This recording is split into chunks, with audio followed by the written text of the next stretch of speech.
Ano pong naging pangunahing batayan ng DOJ dito po sa pag-atras ng 98 cases na kaso laban po kay Janet Garin at sa iba pa?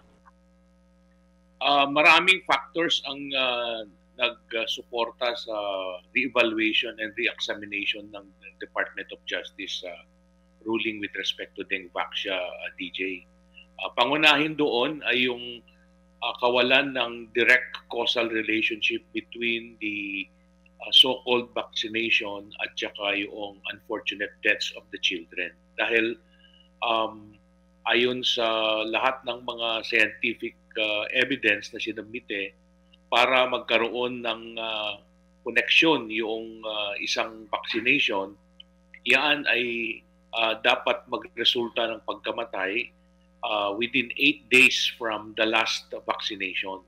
Itong ebidensya lumabas, nakita namin na yung pagkamatay ng mga bata, unfortunate as they were, happened on the average 3 weeks to about, may mga iba pa nga na about a year na nangyari. And so there was an intermediate period, merong intervention ng appreciable period of time that broke the causal relationship.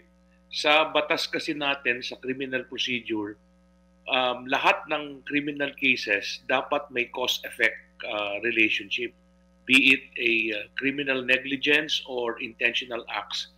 Merong direct causal relationship, parang proximate cause relationship, yung ginawa mo o yung hindi mo ginawa, yung pagkakamali mo na nagresulta ng damages or yung injury or pagkamatay ng mga biktima. Pangalawa, yun ding aspeto ng inconsistency in terms of the charge, no? Kasi ang charge ay reckless imprudence.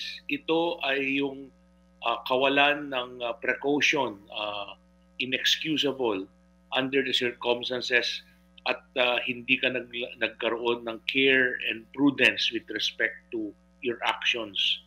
At ito ay ang reckless imprudence na tinatawag. Hindi lamang ito simple negligence. At pag reckless imprudence, yan ay hindi pwedeng tumugma. It is very inconsistent with the charge of conspiracy. Ang chinarge kasi nila dito, reckless imprudence resulting in homicide, na nag-conspire daw yung mga respondents. Napakalaking obstacle yun on legally speaking. Tapos, meron pa yung aspeto ng wala ding identification, proper explanation sa ebidensya kung paano nagkaroon ng negligence yung mga respondents. Alam mo, hindi ito personality driven eh. Ito ay base sa ebidensya lamang, DJ and Ted. At kami ay sumunod sa ebidensya, inaral namin ng mainam, at ito ay lumabas na talagang hindi masusuportahan yung present evidence, no matter how voluminous they were, para doon sa charges. Ang isa pang aspeto ng kaso, lahat ng mga ebidensya, kadamihan, galing lamang sa tinatawag naming hearsay evidence, kasi testimonial evidence lamang that were extracted during the congressional hearings. Wala hong first-hand information, wala hong first-hand knowledge yung mga testimonies.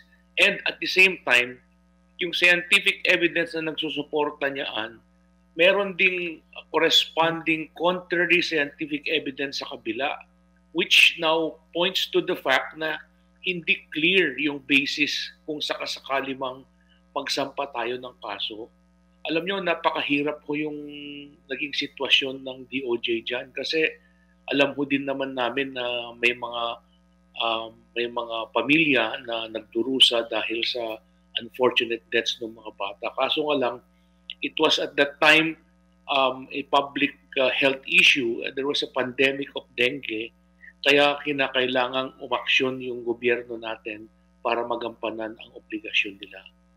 Yun ho yung mga factors that led us to revisit and reevaluate yung mga decision with respect to the Dengvaxia cases.